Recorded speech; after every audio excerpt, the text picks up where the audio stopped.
I am a progressive, and I am a Zionist.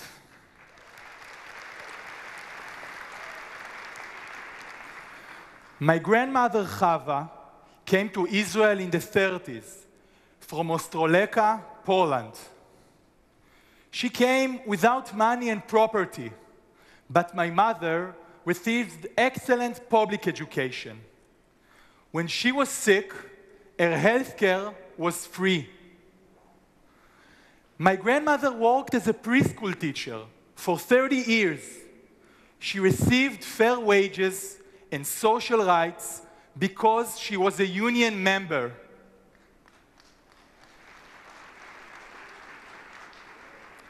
In college, I became involved in Israel labor community.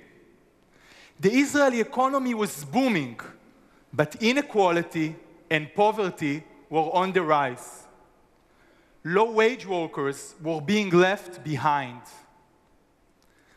I joined a group who established a new labor union, Koach La'ovdim. Koach La'ovdim, alongside the Histadrut, Israel's largest union, revived Israel labor movement. Union membership, which had been declined for decades, is now on the rise.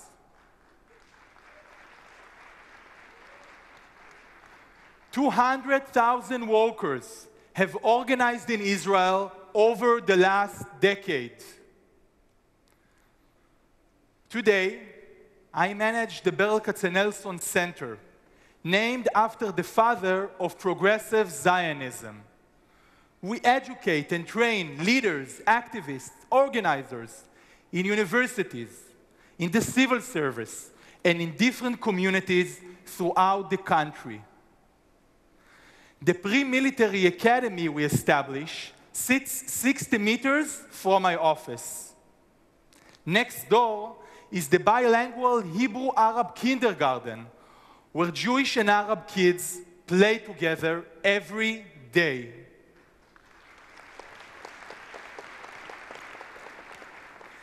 These two institutions demonstrate the progressive Zionist way. I deeply believe this is the right path for my country.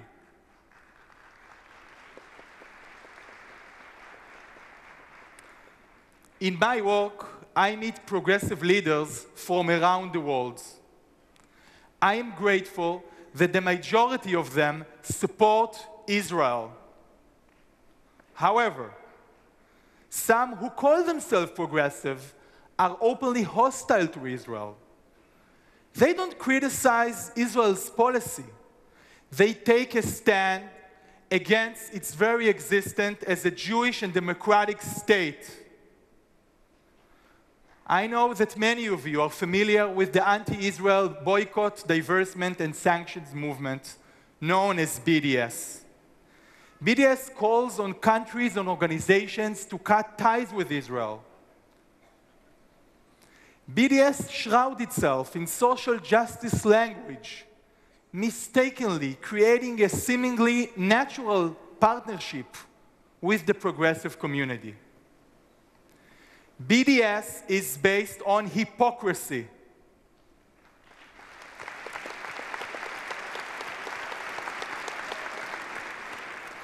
It is cloaked behind the call for human rights, yet it completely ignores, rejects the importance of a Jewish homeland.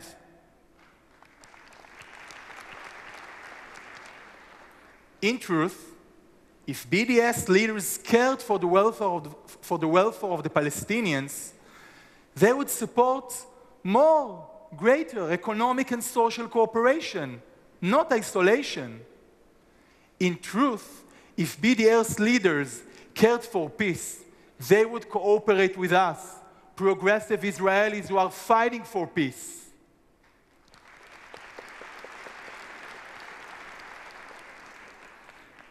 As a progressive working in Israel's social justice and peace movement, as a Zionist, I will always want to change Israel for the better. Because I know that if out of the ashes we were able to create a Jewish state, a language, a thriving society, we can fix anything that needs to be fixed.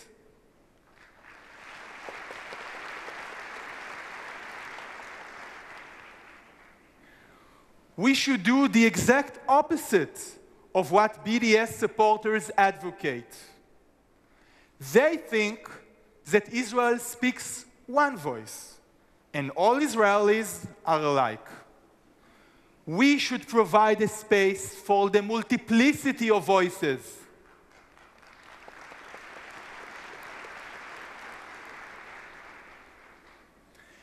They think that Israel is not a real democracy. We know that the internal conflicts in the Israeli society and the freedom to express even the strongest criticism are Israel's greatest strength.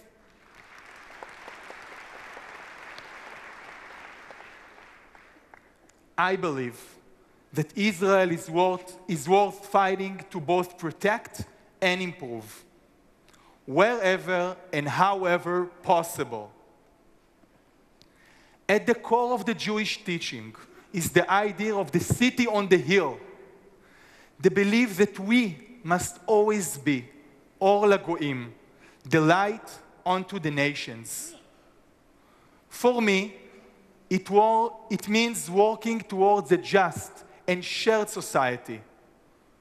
For all of you here, I ask that you continue to support Israel.